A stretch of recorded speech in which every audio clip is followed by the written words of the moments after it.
On entend très souvent que les plus heureux sont les imbéciles, mais est-ce réellement le cas? Et parmi les choses les plus fréquentes que j'ai pu constater, celle qui me fascine le plus, c'est un peu ce paradoxe entre les personnes qui se veulent intelligentes, ou en tout cas qui recherchent cette qualité plus que tout, quitte parfois à sombrer dans la mimique de celui ou celle qui en sait beaucoup et très fier de le démontrer le plus souvent possible, bien que certains soient surtout d'excellents imposteurs affublés de ce statut, et la différence avec les personnes qui sont réellement ce qu'on pourrait qualifier d'intelligents, ou en tout cas lucides, et qui pourtant semblent souffrir en silence. Ou, dans certains cas, qui ont des rapports très compliqués avec eux-mêmes, leur entourage, comme s'ils repoussaient volontairement ou non toute forme de réconfort, souvent en présentant un cynisme ou une sorte de fatigue intérieure qui ne s'atténue pas avec le temps. Et là où l'intelligence aiguise la perception, il se trouve que cette perception exacerbée peut participer à enlever les réconforts qui rendent la vie supportable. En tout cas, c'est le problème qu'on va explorer en revenant sur un univers fictif qui capture l'essence de ce que je cherche à analyser avec une brutalité limpide, je parle bien sûr de Rick et Morty, où on peut retrouver un affrontement psychologique profond avec deux hommes vivant sous le même toit, mais évoluant dans des réalités existentielles radicalement opposées. D'un côté, on a Rick Sanchez, l'homme le plus intelligent du multivers et aussi le plus solitaire de ce dernier, et de l'autre côté, Jerry Smith, qui est en quelque sorte l'inverse, mais faut pas déconner non plus, c'est pas l'homme le moins intelligent du multivers. C'est surtout la représentation du sous-employé, émotif et intellectuellement banal, qui passe son temps à mal interpréter les situations, qui fuit les responsabilités et se ridiculise souvent au point d'avoir développé une tolérance à sa propre médiocrité. Whatever. Everyone knows I'm embarrassing. I'm bulletproof. Pourtant, contrairement à Rick, c'est sa banalité qui semble lui permettre de vivre une vie plus épanouie. Ou en tout cas, il représente bien cet adage du « les plus heureux sont les imbéciles ». Et de ce qu'on a pu voir, ça ne semble pas le contrarier. Et donc à première vue, l'opposition est évidente, c'est le classique génie contre médiocre, mais, plus on creuse, plus les frontières s'estompent. L'intelligence de Rick lui offre liberté, pouvoir et lucidité. Toutefois, elle semble aussi participer à la dégradation de son identité et sa quête de sens. Et quant à l'ignorance de Jerry, elle lui épargne ses tourments, mais à quel prix? Survit-il vraiment ou se contente-t-il d'ignorer la réalité qui l'entoure? Les souffrances de Rick sont-elles la preuve d'une honnêteté intellectuelle ou le symptôme d'un détachement pathologique? Et la stabilité de Jerry est-elle une forme de résilience ou simplement un refus de regarder la réalité en face? Bref, rien qu'avec ces deux personnages, on peut se taper un mal de crâne. Et c'est pour ça que pour répondre à notre postulat de départ, il faut creuser davantage dans 5 couches d'analyse afin d'éclaircir la seule question qui compte, face à un univers qui n'offre ni sens clair, ni morale fixe, ni récompense finale, qui est le mieux armé pour survivre? Rick avec son esprit qui voit tout, ou Jerry avec son esprit qui refuse de voir? Et je donnerai une réponse tranchée, promis, il n'y aura pas de fin en mode ni l'un ni l'autre. Et je vais aussi te donner une réponse claire à la question que tu dois te poser chaque fois que tu commences à aller sur internet, c'est-à-dire comment se protéger des courtiers en données sur le web. Quoi, tu t'es jamais demandé ça? Et c'est pour ça que je vais te présenter et remercier le sponsor de cette vidéo, Incogni, qui va nous permettre de comprendre qui sont ces individus qui naviguent autour de nos données privées en ligne. Parce que oui, si tu te demandes pourquoi ta boîte mail est pleine de spam et ce que peuvent devenir tes informations personnelles une fois que tu les rentres sur internet, laisse-moi t'expliquer ça très rapidement. En fait, sur internet, il y a des entreprises qui vendent tes données personnelles comme ton nom, ton numéro de téléphone, tes mots de passe, ton adresse et plein d'autres choses à des gens qu'on appelle des courtiers en données. Ces courtiers, eux, vont évidemment les revendre à d'autres entreprises, mais le truc, c'est qu'ils sont pas infaillibles et qu'ils sont souvent impliqués dans des problèmes de hacking qui vont faire que d'un coup, tes données vont partir dans les poches de personnes qui, elles, ne sont pas spécialement bien intentionnées et c'est là que ça peut vite partir en cacahuète. Et c'est pour ça que je te recommande sincèrement le logiciel qui me fait le plaisir de sponsoriser cette vidéo, Incogni. Tout ce que tu as à faire, c'est de créer un compte et de leur accorder le droit de travailler pour toi, et c'est tout. Incogni contactera les courtiers en données en ton nom pour demander la suppression de toutes tes données et traitera toute objection de leur part. Pour commencer, il suffit de s'inscrire en utilisant le lien dans la description. Utilise le code LAGAN avec le lien ci-dessous pour recevoir 60% de réduction sur Incogni. Tu as évidemment 30 jours d'essai avant et je t'encourage très sincèrement à au moins essayer, surtout quand tu verras combien de courtiers en données détiennent tes informations personnelles et ce qu'ils en font potentiellement, c'est pas très rassurant. Enfin bref, dans tous les cas, fais super attention à tes données personnelles. Et donc, juste avant de comprendre qui s'adapte le mieux à un univers chaotique et indifférent, il faut saisir la différence fondamentale entre les deux persos, leur esprit. Et juste avant de commencer, je préviens, je vais surtout traiter des personnages dans les premières saisons. Il est évident qu'il y a eu une forme de développement depuis, notamment pour Jerry, et aussi en quelque sorte pour Rick, mais ici on va vraiment se concentrer sur les saisons 1 à 5, voire 1 à 6, si je suis généreux. Car ce qui sépare ces deux hommes ne se résume pas à une question d'attitude ou de tempérament, mais bien de structure mentale pour commencer. Déjà par leur façon de traiter le monde, et en plus, la quantité d'informations que leurs cerveaux peuvent supporter diffère radicalement. Car oui, pour comprendre comment l'intelligence peut passer d'atout à fardeau, il faut d'abord examiner le niveau neurologique, ce qui sera notre première couche. Si la souffrance de Rick paraît plus aiguë que celle de Jerry, ce n'est pas seulement parce qu'il est le plus intelligent, c'est parce qu'il traite la réalité à un niveau que Jerry n'est neurologiquement pas en mesure d'atteindre. Et non seulement il a accès à plus d'informations, mais aussi à plus de contradictions et à l'absurde qui vont avec. Rick Sanchez n'est pas simplement plus rapide ou plus cultivé, il incarne ce que les psychologues nomment un hypercerveau. Et pour te le représenter simplement, imagine une super architecture cérébrale marquée par une sensibilité accrue et une réactivité exacerbée. Et ce genre de cerveau de super génie qui peuvent tout révolutionner d'un point de vue technique et au niveau des inventions, bon, là, dans Rick et Morty, c'est de la fiction, on est d'accord, mais pourtant, dans la réalité, on a déjà eu des équivalents de types qui, du jour au lendemain, étaient en avance sur leur temps et ont juste tout révolutionné. Je pense notamment à Nikola Tesla. Mais bon, tout ça pour dire que derrière, il y a un coup psychologique, que ce soit dans le flux de pensée, les idées qui viennent à l'appel et les émotions qui vont avec, voire même simplement avec la vision du monde qui se fracture sous son propre poids. Rick ne ressent pas les choses comme tout le monde et il traite ses propres sentiments bien différemment que le reste du monde. Par exemple en termes d'amitié, où il semble malgré lui rejeter toute nouvelle personne qui pourrait entrer dans sa vie. Alors que Jerry n'est pas simplement moins intelligent, il est surtout fondamentalement moins perméable.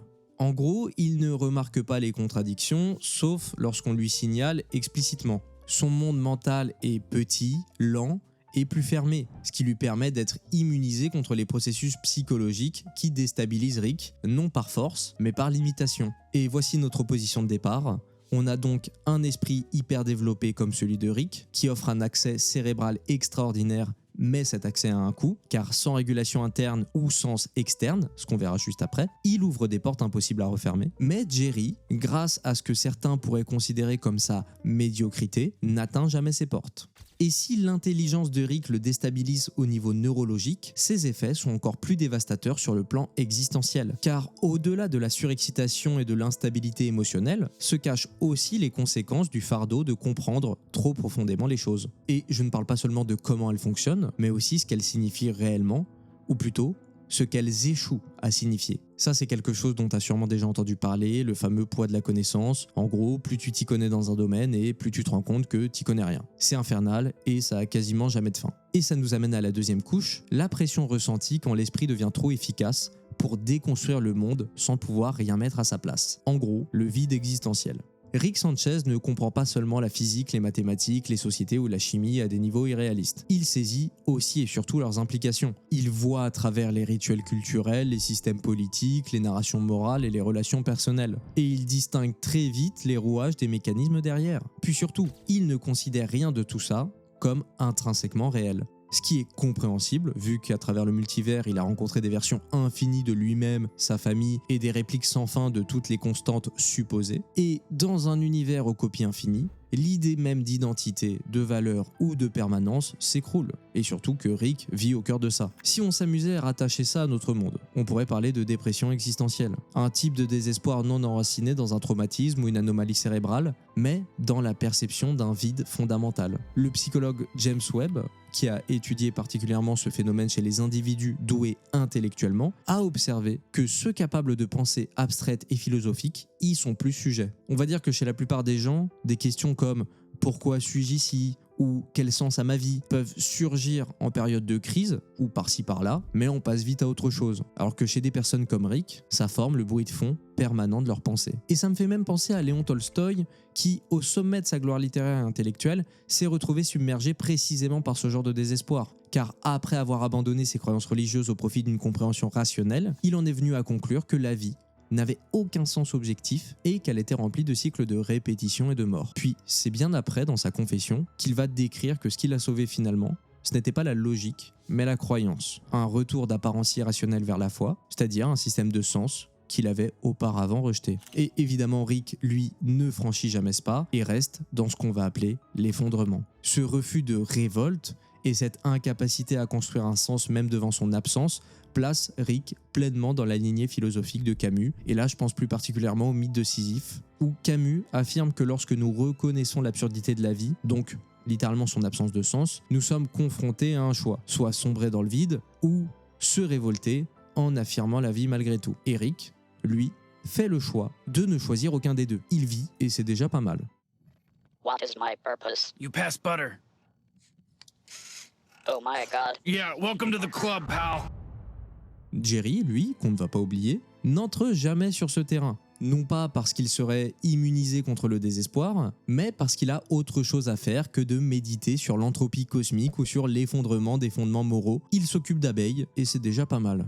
Puis, il n'a pas vraiment besoin de se révolter contre l'absurde puisqu'il ne le confronte jamais. Son ignorance agit comme une protection et une forme d'isolation existentielle passive. Il accepte les routines, les rôles et les buts arbitraires et ne les remet jamais en question. Et cette absence de remise en cause le protège de l'effondrement. Donc, Rick est tragique car c'est la conclusion logique d'un esprit qui voit trop clair mais refuse de croire en ce qu'il ne peut pas prouver. Et c'est d'un côté ce qui rend Jerry fonctionnel, pas parce qu'il triomphe de l'absurde, mais simplement parce qu'il ne le perçoit jamais. Et si la descente de Rick dans le désespoir existentiel révèle le coup de percevoir trop profondément les choses, Jerry ne ressort pas forcément gagnant. Il est d'ailleurs plutôt l'archétype d'un autre type d'échec, car jusqu'ici, son ignorance pouvait sembler être un avantage involontaire, puis c'est un peu ce que j'ai fait exprès de te mettre sous le nez. Mais à mesure que l'on examine Jerry de plus près, une chose devient claire, ce qu'on va appeler sa stabilité ne vient pas de l'innocence, mais bien de la fuite. Et pour comprendre ça, il faut passer au troisième niveau de notre analyse, la troisième couche, ce qu'on appelle l'effondrement éthique et existentiel du soi, ou plus simplement, le dernier homme. Parce que Jerry ne se contente pas d'échouer à appréhender les complexités de l'existence, il réduit activement son univers pour les éviter. Ce qui devrait vous faire penser à beaucoup de personnes qui, par manque d'éducation, volontairement se sabotent même avec toutes les ressources nécessaires à disposition. Dans le cas de Jerry, quand on lui donne le choix, il prend toujours le moins utile. Avec l'aide des Mystics, il demande à améliorer son swing au golf, et même si ok, ça partait du fait qu'il ne fallait pas faire trop de demandes complexes,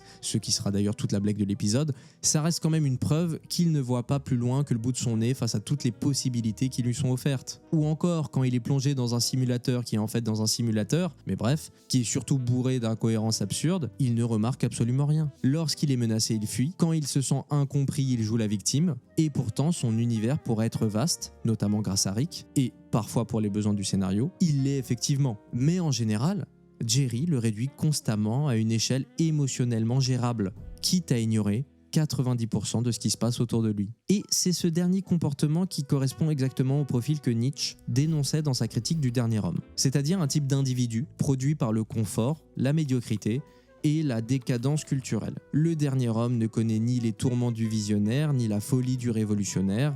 Il ne souffre de rien, et ça c'est pour une raison super simple, c'est parce qu'il n'ose rien.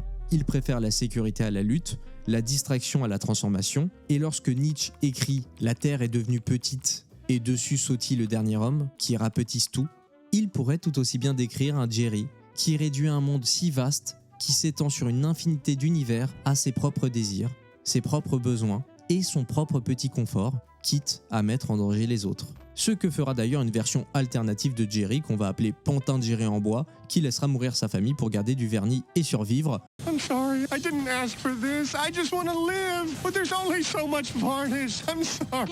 Yes. I'm sorry.